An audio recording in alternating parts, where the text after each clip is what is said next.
Mi nuevo trabajo, monitoreando a personas con sueños lúcidos, tiene una regla muy estricta. Creo que empiezo a entender por qué. Empecemos por el principio.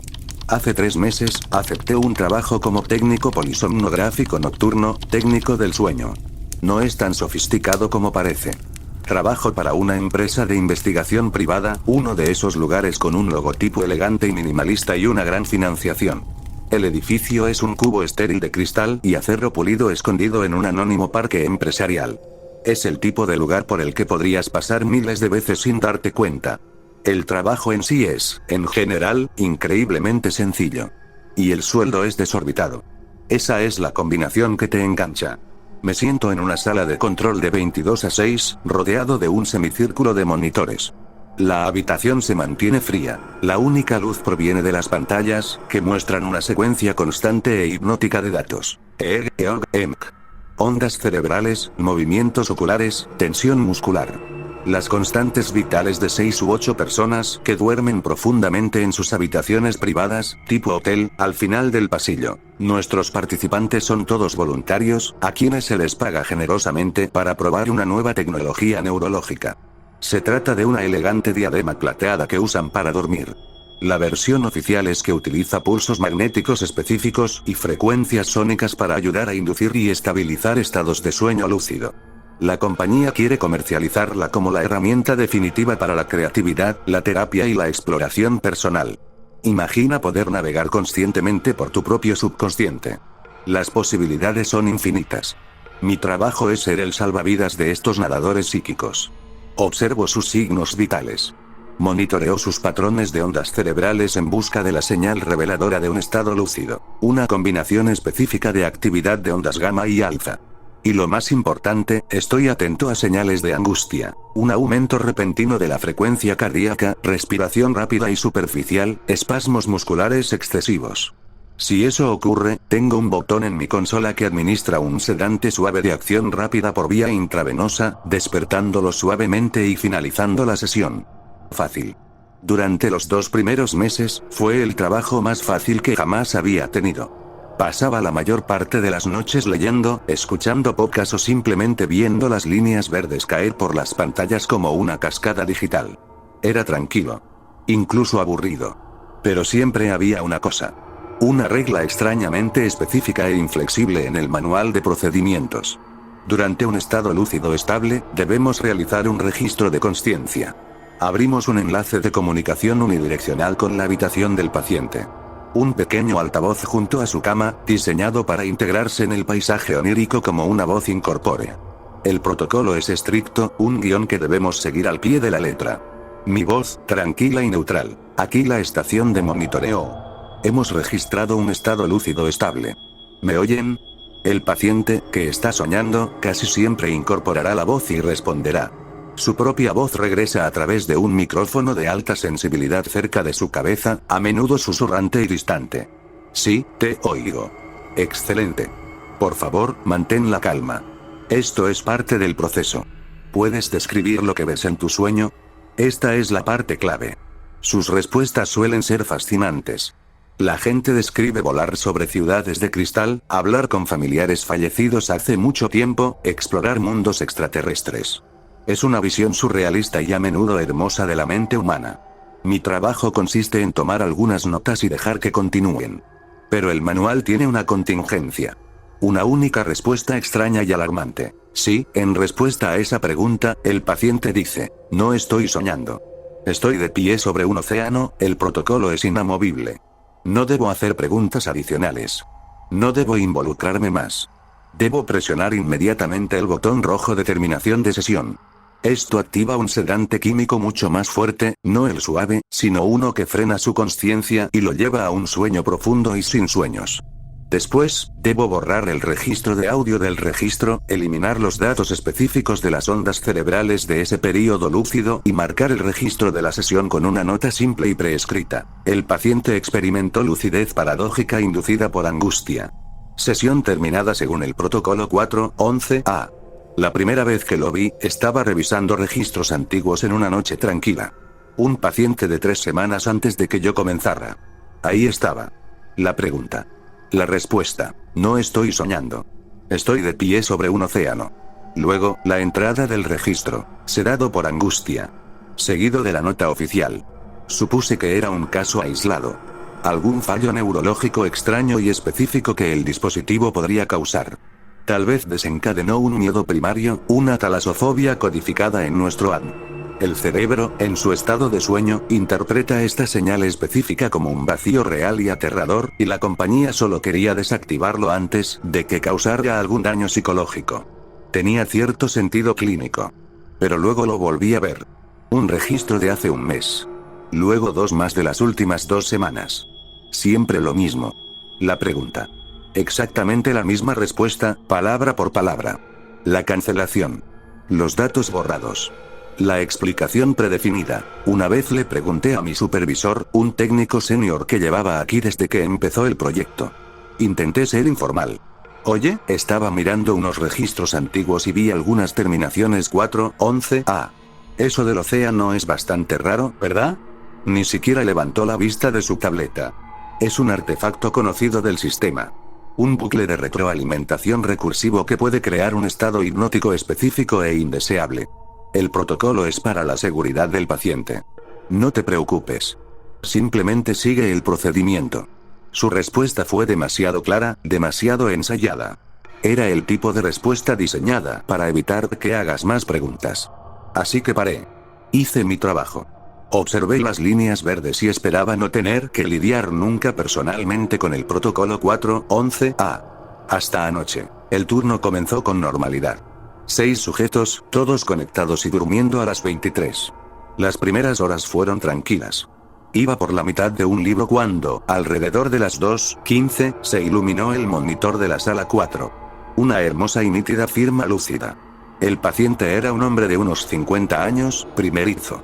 El sistema lo marcó como listo para el ingreso. Tomé un sorbo de café frío, me incliné hacia el micrófono y me aclaré la garganta. El guión ya me parecía natural.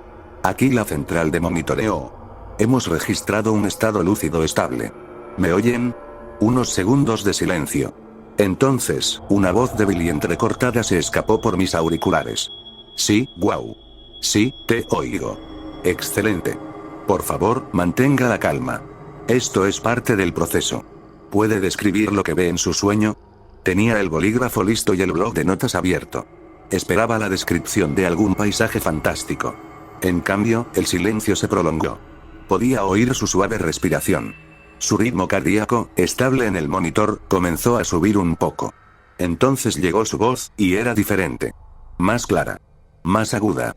No un susurro soñador, sino un tono de profunda y desconcertante certeza.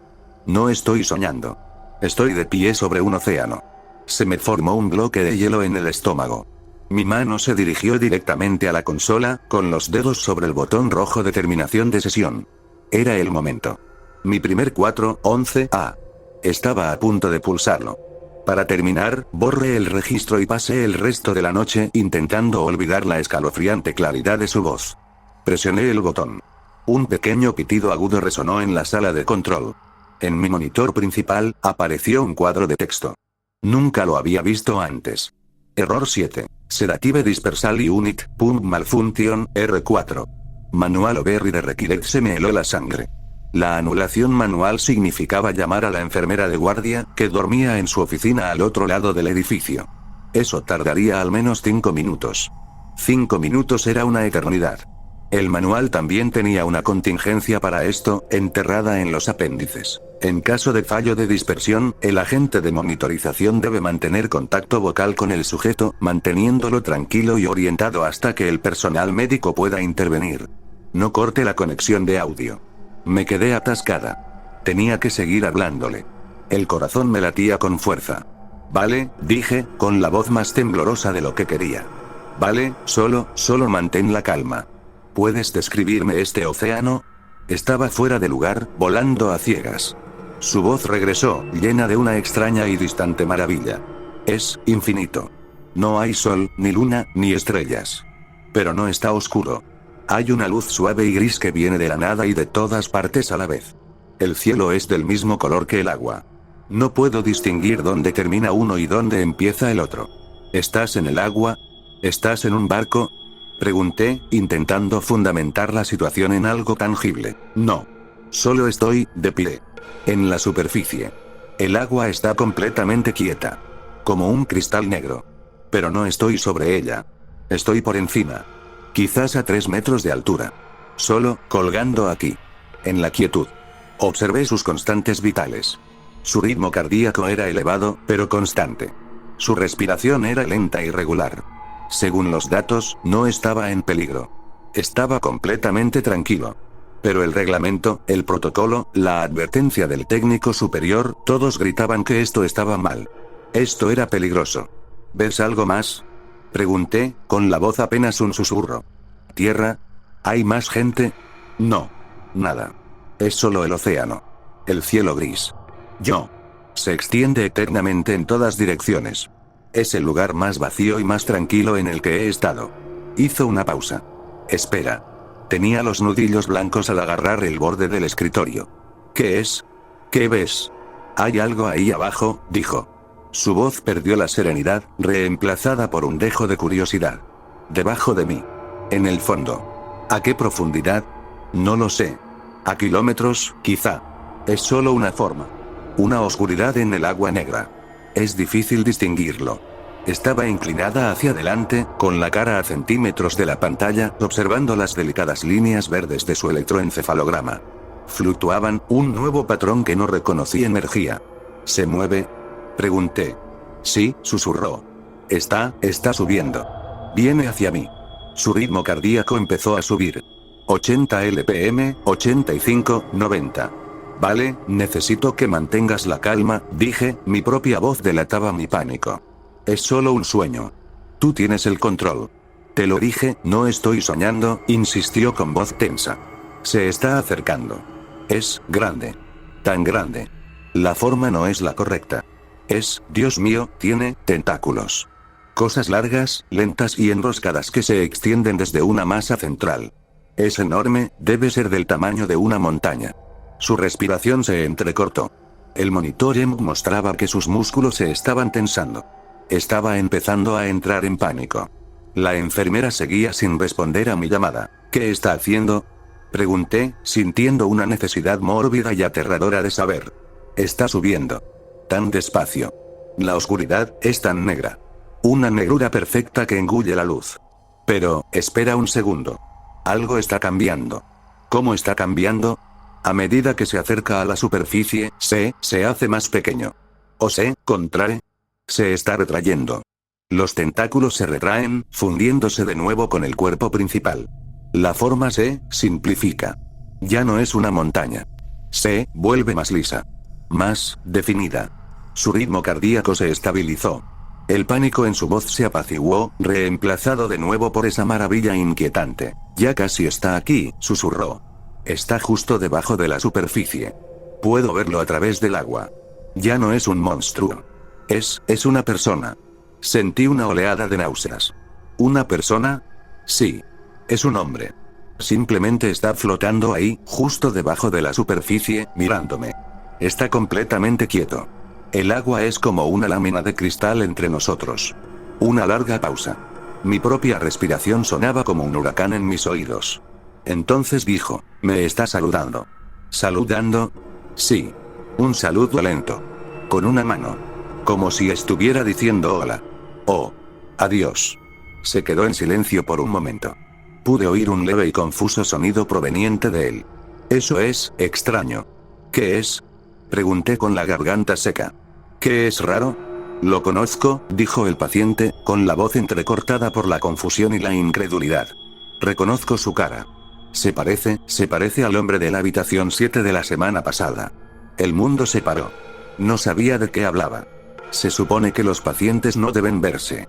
Se registran en horarios escalonados para garantizar la privacidad. Pero sabía exactamente a quién se refería. El último 4-11 a que había visto en los registros. El de la semana pasada. El paciente de la habitación 7. En ese momento, la puerta de la sala de control se abrió con un siseo. La enfermera, una mujer mayor y severa, estaba allí, con la jeringa en la mano.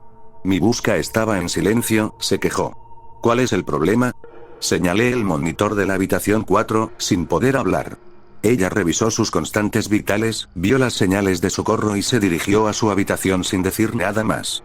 Unos minutos después, sus patrones de ondas cerebrales se estabilizaron, su ritmo cardíaco bajó y el monitor mostró que estaba en un sueño profundo y sedado. El incidente había terminado. Pero para mí, apenas había comenzado. Después de que la enfermera se fuera y el técnico de la mañana entrara a relevarme, no pude irme a casa. No podía dormir. Las palabras del paciente resonaban en mi cabeza. Se parece al hombre de la habitación 7, me senté en mi coche en la penumbra del aparcamiento antes del amanecer, con la mente acelerada. ¿Cómo pudo haber visto al hombre de la habitación 7? Era imposible. Con las manos temblorosas, saqué mi portátil del trabajo del bolso. Mis credenciales seguían activas. Abrí el registro de la sesión del paciente de la habitación 7 de la semana pasada. Allí estaba. El registro. La respuesta océano. La nota. El paciente experimentó lucidez paradójica inducida por angustia. Sesión finalizada según el protocolo 4.11a. Procedimiento estándar. Pero entonces miré sus notas de alta. El sujeto experimentó un brote psicótico grave durante la etapa 4 del sueño. Transferido para evaluación psiquiátrica. Un brote psicótico. Eso era nuevo. No estaba en los otros registros. Un terror frío me recorrió la espalda. Siguiendo una corazonada, abrí una ventana privada del navegador y escribí su nombre, un nombre real, de su formulario de admisión, en un buscador. El primer resultado fue un artículo de noticias locales, fechado hace 2 días. La policía pide ayuda pública para localizar a un hombre desaparecido. Sentí que iba a vomitar. Al día siguiente, llegué temprano al trabajo, decidido a hablar con el doctor, el jefe de la división de investigación. Era un hombre alto y severo, de mirada fría y una bata impecable. Lo encontré en su despacho, revisando datos. Se lo expliqué todo. El fallo del sistema. La conversación con el paciente de la habitación 4. Su descripción de la criatura que se levantaba. El rostro que vio. El hecho de que el paciente de la habitación 7 ahora estaba desaparecido. El doctor escuchó pacientemente, con las manos juntas sobre el escritorio. No me interrumpió ni una sola vez. Cuando terminé, el silencio en la habitación era denso y sofocante. «Entiende», dijo finalmente, con voz monótona y desprovista de emoción, «que nuestros sujetos están bajo una estimulación neurológica extrema. El dispositivo traspasa los límites de la percepción. Las alucinaciones, tanto despiertas como dormidas, son un efecto secundario conocido, aunque poco frecuente. El paciente de la habitación 7 tenía una vulnerabilidad preexistente que pasamos por alto en la evaluación. Su brote psicótico fue desafortunado, pero estadísticamente predecible. Su posterior desaparición es asunto de la policía, no nuestro. ¿Pero qué hay del otro paciente?», insistí. «El de anoche. ¿Cómo pudo describir la cara del hombre de la habitación 7? Nunca lo vio». «Coincidencia», dijo el médico con tono despectivo. «El cerebro humano es una máquina de reconocimiento de patrones. Vio un rostro en su sueño. Su subconsciente le asignó un recuerdo vago y fugaz. Estás conectando eventos sin relación, un caso clásico de sesgo de confirmación. El fallo de la bomba de sedación es un problema de mantenimiento. Haré que la revisen. Gracias por tu informe. Puedes irte». Volvió a su monitor. Me dieron permiso para irme.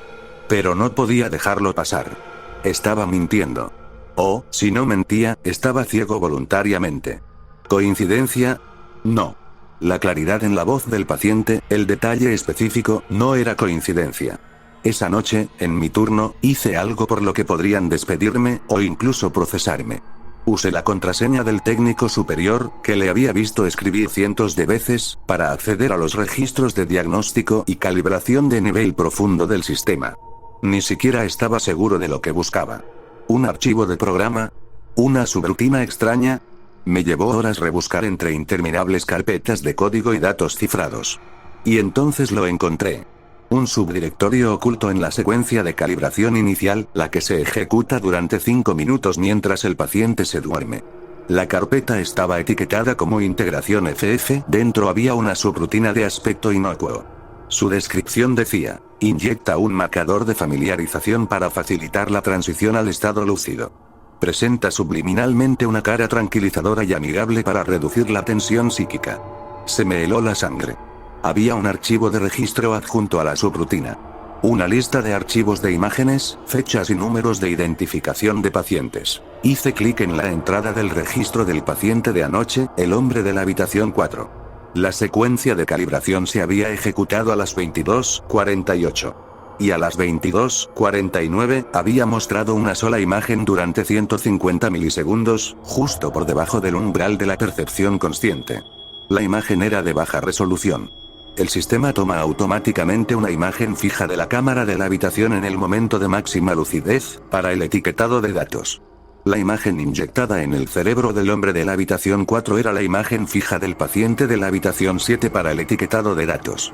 Me temblaban tanto las manos que apenas podía usar el ratón. Recorrí el registro. El paciente de la habitación 7, la semana anterior, su secuencia de calibración incluía una imagen subliminal del paciente del océano que tenía delante. Y el que tenía delante, una imagen del anterior. Era una cadena. Cada nuevo sujeto veía un destello de la última persona que había estado en el mismo estado, como si estuvieran conectados de alguna manera. Tenía que saber más. Volví a abrir el expediente del hombre desaparecido de la habitación 7. Su domicilio figuraba en el formulario de admisión. Estaba en un complejo de apartamentos enorme y anónimo al otro lado de la ciudad. Mi turno terminaba a las 6. No fui a casa. Conduje directo hasta allí. El sol apenas comenzaba a salir, tiñendo el cielo de tonos naranjas y morados enfermizos. Su apartamento estaba en el tercer piso. Forcé la cerradura con una tarjeta de crédito, una habilidad que había adquirido en una juventud desperdiciada. El aire dentro estaba quieto y viciado. El lugar estaba limpio, casi estéril. Parecía que nadie había vivido allí en años, no días. Un sofá, una mesa de centro, un televisor. Nada personal. Ni fotos, ni desorden. Busqué por todo el apartamento. Nada. Estaba a punto de rendirme cuando revisé la mesita de noche junto a la cama. Debajo de un libro, había una pequeña agenda Moleskine negra. La abrí. Casi todo era trivial. Notas del trabajo, listas de la compra. Pero las entradas de la última semana eran diferentes. La letra empezó a volverse desordenada, frenética. Escribió sobre el estudio del sueño, lo emocionado que estaba. Luego escribió sobre su primera sesión. El sueño fue increíble. Volé. Volé de verdad. Pero entonces hubo un registro. Una voz. Me preguntó qué estaba viendo. La siguiente entrada fue unos días después, la noche antes de su última sesión. No puedo dormir. Cada vez que cierro los ojos, lo veo. La luz gris. El agua cristalina y negra. Siento que estoy al borde de la nada. Tengo otra sesión programada mañana por la noche. Dijeron que me ayudaría.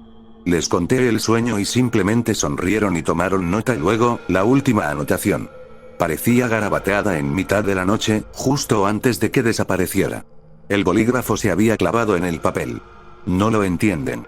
Volví esta noche. Tenía que hacerlo. Estaba allí de nuevo, sobre el océano. Me estaba esperando.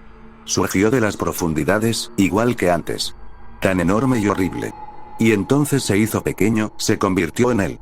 El rostro de la foto que me mostraron. El hombre de antes. Estaba allí, bajo el agua. Parecía tan asustado. Me saludó con la mano, toqué las aguas con la mano por primera vez, y entonces, solo entonces, vi destellos de su mente, palabras que quería decirme, imágenes que quería que viera, y finalmente entendí. Leí las últimas líneas, y el aire en mis pulmones se congeló. Mi visión se nubló. No se está despidiendo. Necesita mi ayuda. Está atrapado ahí, igual que el que lo precedió.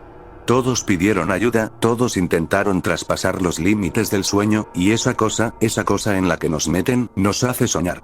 Creo que alimenta nuestra conciencia con algo. Uno por uno, y ese pobre hombre está siendo digerido por ese vacío. Y me ruega que lo ayude antes de que se vaya para siempre. Tengo que volver. Tengo que salvarlo. Mientras estaba allí, en el silencioso apartamento del muerto, leyendo sus últimas, demenciales y aterradoras palabras, mi propio teléfono vibró en mi bolsillo. El sonido era tan fuerte en la silenciosa habitación que me sobresaltó. Lo saqué, con el pulgar temblando al desbloquear la pantalla. Era una alerta de calendario. Una notificación automática del sistema de programación corporativo. Decía, sesión de prueba obligatoria del dispositivo para empleados. Asunto, mi nombre. Mañana. 22.